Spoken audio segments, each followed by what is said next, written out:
Hello, my name is Hayden and I chose to do the female aviators of World War II. They were also known as the WASPs. And I'm sorry for the way that I'm having to do this. I couldn't figure out how to do the voiceover option on PowerPoint, so I'm just going to have to video myself going through the slideshow.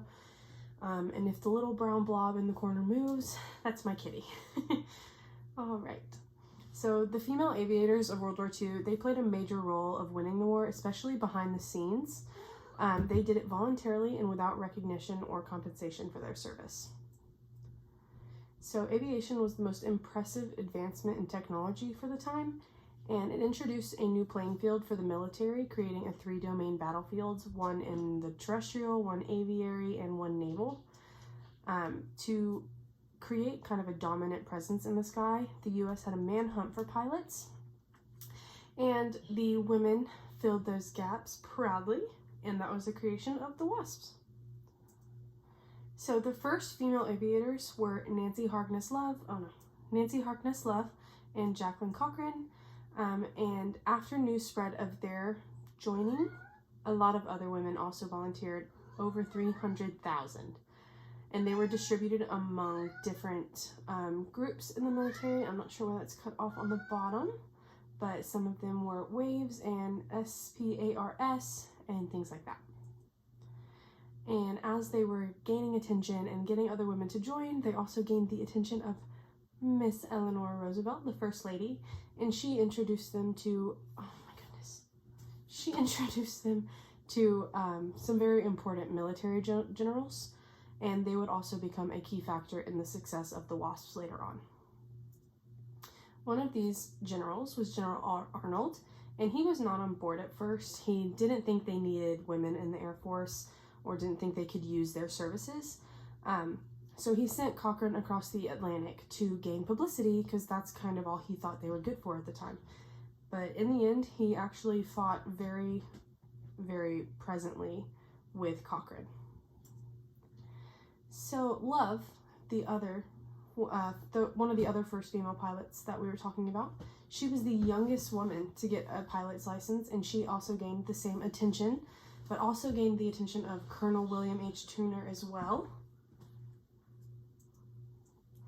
And at this point, nobody was getting compensated or even recognized as veterans, and Cochran and General Arnold went together to Congress to fight laws and try and introduce others. They would prove unsuccessful, but they did definitely try. 38 WASP members died in service, and their families had to pay every single cost to have their bodies sent back home to be buried. They didn't get honors or recognition for their service or anything like that. So at this point in the war, men were finding it unacceptable that women could be doing their jobs maybe even better than they could. So a lot of men started to join, and it created less of a need for the WASPs, so they ended up disbanding. And it took 33 years for these women to be recognized as veterans, and even more after that, 65 years, they would be granted the Congressional Gold Medal of Service in 2009. So another story that I found interesting was actually a magazine article that I found on Galileo, and it was written by Anne Darr.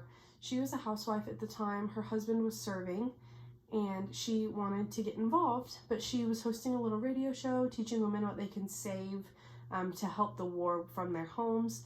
But she had this wonderful, wonderful dream that she would be able to fly and be closer to her mother in heaven. So she went. She applied for her private pilot's license and was one of 10 students to earn their wings. After she applied for the WASPs, and out of 25,000 to apply, she was one of the less than 2,000 to actually succeed. They were treated awfully. The women on the barracks had strict curfews and even had to get permission from male superiors to even leave the base. She recalled an instance where a plane went down during training, and the male pilot was sent home with honors and the female co-pilot was not. They didn't even send her body home, like I said earlier. The WASPs raised money to send her body home to her family. After the 38 WASP members died, Congress told them to stay quiet and act like ladies. She found more peace when Wilma Vaught raised money for a memorial and over 30,000 women, friends, and veterans came to show support. One instance that she recalled during her training was having to trail a target while other men in the planes fired live ammunition at her. So these women definitely were not treated fairly, and when you consider that they weren't even getting compensated for their service, it really was an injustice. And these are my sources. They were both from Galileo. The bottom one is that magazine article that I mentioned earlier, and the top one was an article. Thank you.